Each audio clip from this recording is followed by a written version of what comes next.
ये दुनिया के सबसे कीमती शब्द हैं। आजकल हम इन बातों को महत्व देना बंद करते जा रहे हैं, पर यकीन मानिए, जो प्रणाम के जवाब के रूप में आशीर्वाद हमें मिलता है या हम किसी को देते हैं, वो 100% चमत्कारिक शब्द होते हैं, बेशकीमती शब्द होते हैं। एक बहुत प्यारी कथा कहने जा रही हूं। महाभारत का युद्ध चल रहा था। एक दिन दुर्योधन के व्यंग से आहत होकर भीष्म पितामह यह घोषणा कर देते हैं कि मैं कल पांडवों का वध कर दूंगा। इस घोषणा का पता जैसे ही पांडवों को चलता है तो उनके शिविर में बेचैनी बढ़ जाती है। सभी को भीष्म पितामह की क्षमताओं के बारे में पता था, इसीलिए सभी अनिष्ट की आशंका से परेशान हो जाते हैं। तभी श्री कृष्ण द्रौपदी से कहते हैं, तुम अभी मेरे साथ चलो। श्री कृष्ण द्रौपदी को लेकर सीधे पितामह भीष्म के शिविर में पहुंच जाते हैं। श्री कृष्ण स्वयं तो शिविर के बाहर खड़े हो जाते हैं, पर वो द्रौपदी से कहते हैं कि अंदर जाकर पितामह भीष्म को प्रणाम करो। जैसे ही द्रौपदी ने शिविर के भीतर जाकर पितामह भीष्म को प्रणाम किया तो पितामह भीष्म के मुख से द्रौपदी के लिए ये आशीर्वाद निकला, अखंड सौभाग्यवती भव। जैसे ही ये आशीर्वाद उनके मुख से निकला, उसी क्षण उन्हें स्मरण हो आया कि आज ही तो उन्होंने पांडवों के वध की घोषणा की थी और स्वयं ही उन्होंने द्रौपदी को अखंड सौभाग्यवती रहने का आशीर्वाद दे दिया।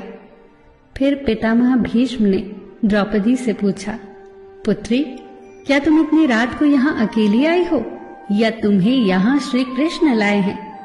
तब द्रौपदी ने कहा, जी पितामह, और वो शिविर के बाहर ही खड़े हैं। शिविर से बाहर निकलकर दोनों ने एक दूसरे को प्रणाम किया और पितामह भीष्म ने कहा, मेरे एक वचन को मेरे ही दूसरे वचन से काटने का काम केवल कृष्ण ही कर सकते हैं। शिविर से वापस लौटते समय श्री कृष्ण ने द्रौपदी से कहा, तुम्हारे एक बार जाकर पितामह को प्रणाम करने से तुम्हारे पतियों को जीवन दान मिल गया है। अगर तुम प्रतिदिन भीष्म, धृतराष्ट्र, द्रोणाचार्य आदि को प्रणाम करती होती और दुर्योधन, दुशासन आदि की पत्नियां भी पांडवों को प्रणाम करती होती तो शायद इस युद्ध की नौबत ही न आती। जो हर घर में कलह कलेश का वातावरण रहता है, वो कहीं न कहीं इस बात के मूल से जुड़ा है कि हम संस्कार भूलते जा रहे हैं।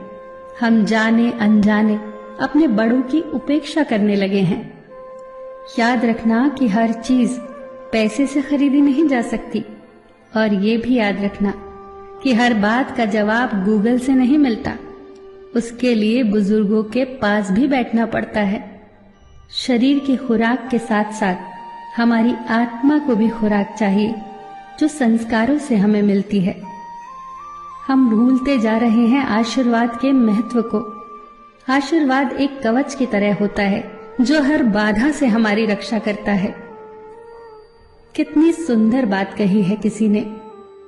प्रणाम अनुशासन है, प्रणाम शीतलता है, प्रणाम आदर सिखाता है, प्रणाम से सुविचार आते हैं, प्रणाम झुकना सिखाता है, प्रणाम क्रोध मिटाता है, प्रणाम आंसू धो देता है, प्रणाम अहंकार मिटाता है, प्रणाम हमारी संस्कृति है। आप सभी को मेरा सादर प्रणाम।